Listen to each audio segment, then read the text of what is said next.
What's up, everybody? Welcome to today's video. As you can tell by the title, we're going to be doing some power steering stuff today. So I am going to show you the lines I bought, because I bought conversion lines. Obviously, you could save yourself a few dollars and make them yourself, but there's some special machine fittings that you need for the rack. If you buy the wrong ones or ones that are machined correctly, they could leak. We didn't do that. We're just going to go for it, and we bought a kit, spent a few more dollars, save myself a headache. I'm gonna do a quick update for the people that's following the build. If you're not following the build, you don't really care, you just wanna see the power steering stuff, I'll chapter it for you. You can skip the next few minutes of the video, but I'm gonna explain a few things, and then we gotta set up the rack, and then we'll get into the power steering stuff. Well, first problem, this crank pulley is keyed. You see that little nub right there? That's called a key. So this motor had a blower on it. News to me, they key the cranks so the pulley doesn't over rotate so it doesn't spin the pulley on the crank because of the extra pressure from the belt drive. That's why they key the crank. So obviously we go over here and look at what we got real quick so you guys can see. My crank pulley is not keyed. Smooth, because that's a stock pulley. So I haven't tried to do anything with this yet, but some people said you can pull those out, but they're not really meant to be pulled out. Pretty sure they, do a kit and they drill it, and it's supposed to be in there for good. I don't know what to do about that yet. It's just a little kink in the road, and another little kink in the road. These coil packs, I bought these, and they were very expensive. I bought them as a set off of a guy, and he told me they were LS1 packs. Well, I don't know the difference because on my 240 I have truck stuff. So, and not only I have truck stuff, I have aftermarket fuel rails. I have one side's relocated. So this is a little bit new for me. But anyway, the stock fitting, even without this AN fitting on it, the stock fuel line hits right here. Hits this clip. So, moving on to the steering rack. Let's move on to the steering rack, get that out of the way, and then we can bust into the whole power steering video. All right, so if you don't know, this is a 2006 rack. Fittings come out the front here. When I bought my car, the rack was blown. I bought this rack because the internet told me that you can only buy a 2006 rack. So I listened to the internet. The internet says only 2006 rack for a 2006 350Z because that's the only way it can ever happen. Nothing else can ever happen. So that's what I did, I bought a 2006 rack. So come to find out, the 2006 rack that I have in my car, that I bought, was only made for 4 months. And it does not clear the LS headers because these LS headers were made off of all the other steering racks, right? Why would you make special headers for a rack that's pretty much non-existent? My buddy Logan hooked me up with a rack. Stellar dude. He's had a bunch of G's. I believe this one came out of a G. But I found out that you don't need to put a 2006 rack in 2006. It'll take any rack. Hell, it'll take that HR rack. If you want to put an HR rack in there, put HR. It'll take whatever. So here is the difference. I'll show you the difference. See how the fittings come from the front here? From the front, around. Walk back over here. Fittings come off the side, and they got that stupid sensor thing in the front. So that won't work. It's longer, higher up. I should get some more wiggle room because I thought that the reason why I did was I didn't have enough threads. I'll show you here in a second. This thing,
show you guys what it looks like.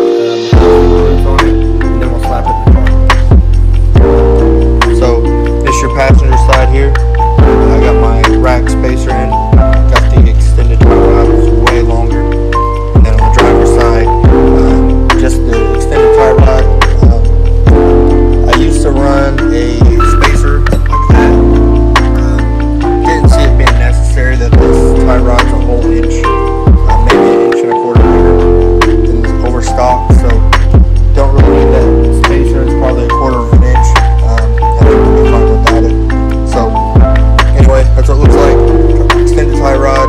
Make sure you put some red thread locker on here. And then again, red thread locker, red thread locker. This is your rack spacer. So I'm gonna stick the boots on, stick the nuts on, stick these things on, and I'll slap it in the car. Alright, I know I said I was in there for the rack in the car, but we're really going to jump in the car because we keep on that. We're going to take this stock GM LS1, convert it to the Z rack, and somehow make it all work. I'm not sure if this reservoir's staying. It may go. We may use this one, or if it works out to where we can delete this and keep this. Great. We don't know about those things yet. We're gonna try a few different ways because I have a power steering cooler and I'm probably going to plumb in lines at a later date once I get everything in there and get the car all together, front end on there, so I know where to put the stuff at. But anyway, we'll dive into it. I'll show you guys what I got and what I have here. Got the Sikky kit. Again, you can make these yourself.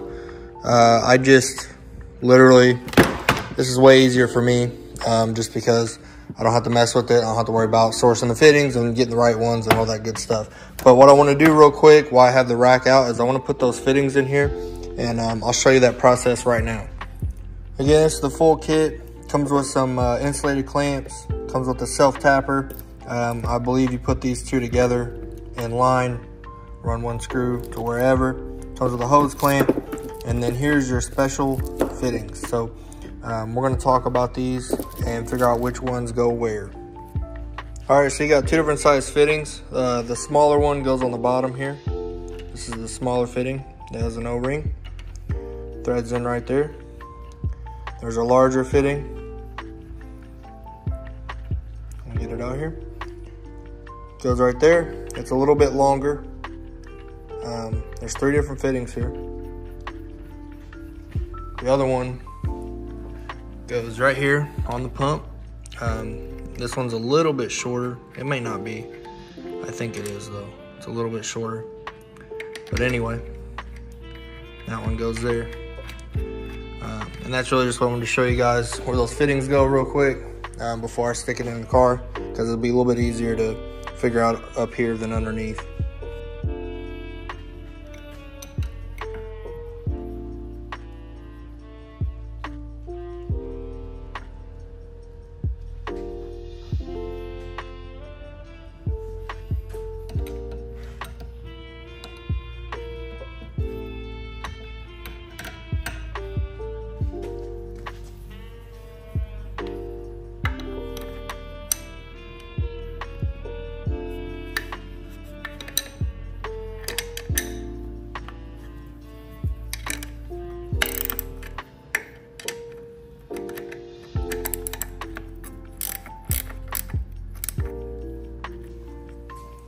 So I have determined this is gonna go away. I don't need it.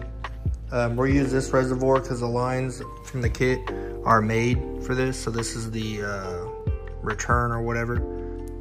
But it'll be the same analogy. I'll just run that hose. You know, I'll run a rubber hose to this bulkhead fitting from this to the cooler, and then from the cooler back to the rack. So I'll probably, I'm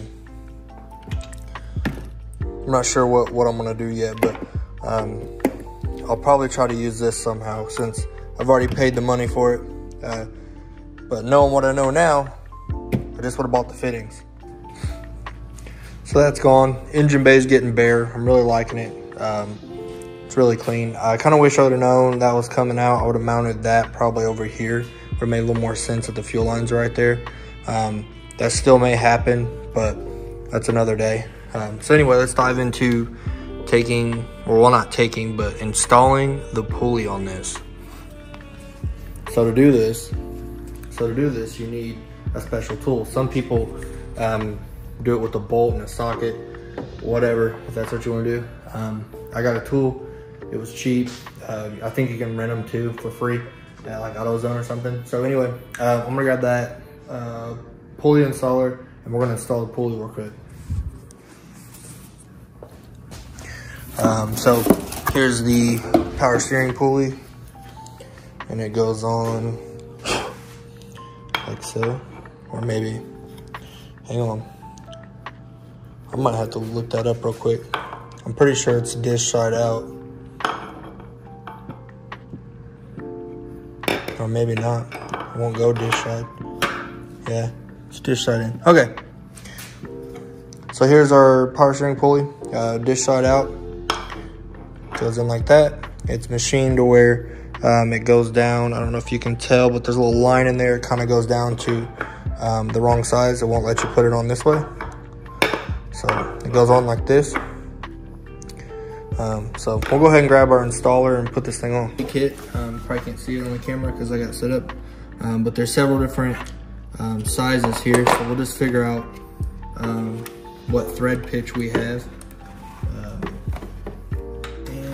We'll go with whichever one threads in smooth. And I think it might be this one. Hey, luck of the draw, first one.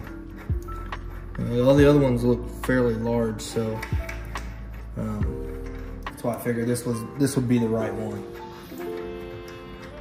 All right, so get our pulley lined up. Just thread it in here.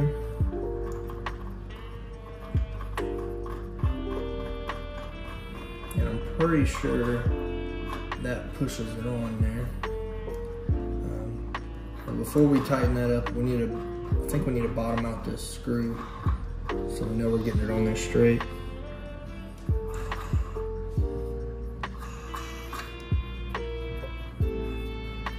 All right, once again, okay. So I'm assuming you guys are learning as I'm learning here. I'm assuming you just start working this on here. That's what the instructions say anyway. Also, all right, let's go ahead and back this off a little bit and see what we got, instead of keep hammering on it. Man, it's really going in there. It's going in there pretty easy too, so a few more cranks, it looks like it'll be bottomed out.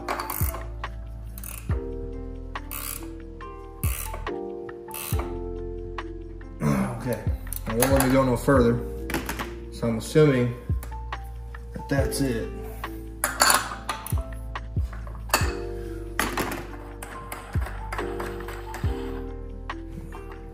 Yeah, okay. Let me get this off and then I'll show you guys. I don't know if you even be able to see it on camera, but I'll show you that it's pretty much seated in and it's where it's gonna be. All right, so this is the, obviously this is the face of the pulley. This is the inside lip of the pulley. And then that right there, this metal piece is the shaft. So we press this on all the way up until there's a little line right here where my screwdriver is. It won't let it go any further. So it's seated. It's got a little bit of play in it though, but it might just be the shaft going in and out. But anyway, that's it. So far, to do the LS power steering conversion, obviously you'll need your LS pump, your pulley, and you'll need your lines. Technically, depending on your setup, you definitely need to buy special machine fittings for the steering rack or they will leak. And I've experienced that before in other cars. So I would pay the extra money for the right fittings. There's a few companies out there that sell them. And then you can make your own lines as long as you can have the ability to make high pressure crimped lines, because these are gonna be high pressure power steering lines. And there's a lot of shops that can do that for you. And if somebody has a line crimper, then you can go ahead and crimp your own lines. But regular AN lines probably won't cut it. All right, rack's in there. I don't know if you can see it. It's in there. No, can't see it. Anyway, rack is in there. We're gonna go ahead and run our feed line. I chose to go underneath and up. That seems like the most realistic place, and then run it down and around against the firewall there. So let's go ahead and hook that up. Set you guys right there for a second. And we'll lower it so you can see what we got.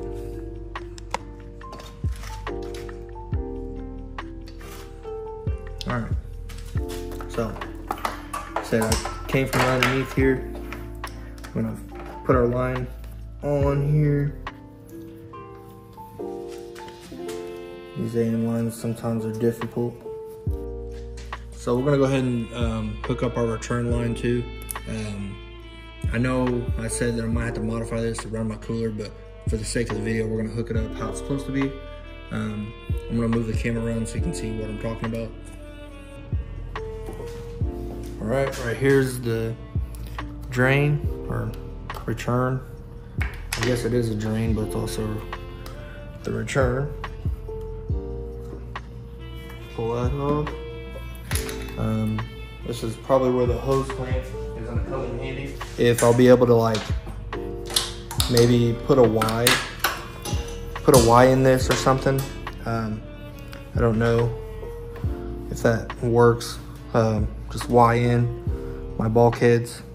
Because basically how the Z was set up is this line that we're hooking up would go to the cooler, and it would come back from the cooler into the rack.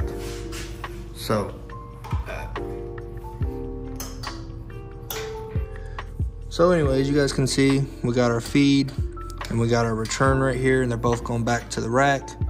We will use those insulated clamps and probably clamp them somewhere right here. But I'm gonna go underneath the car, put the fittings on, and I'll show you what that looks like. So that's that. That's the two power steering lines into the rack. And that's a 2005 rack in a 06 cart. They said it's not possible. So there, it goes underneath here. I'm gonna have to do some rerouting, I think, just because these lines are a little long. They're bunched up into here. I may see if I can run around and go underneath here. That keeps it away from the heat. But I'll have to check all the clearances. But anyway, that's that. That's pretty much it. Now you'll have power steering for the LS and the 350Z. So that's pretty much it for this video, guys. I appreciate it, man. If you guys made it this far, I know these videos are terrible to watch, but stay tuned for some more. We'll see you guys.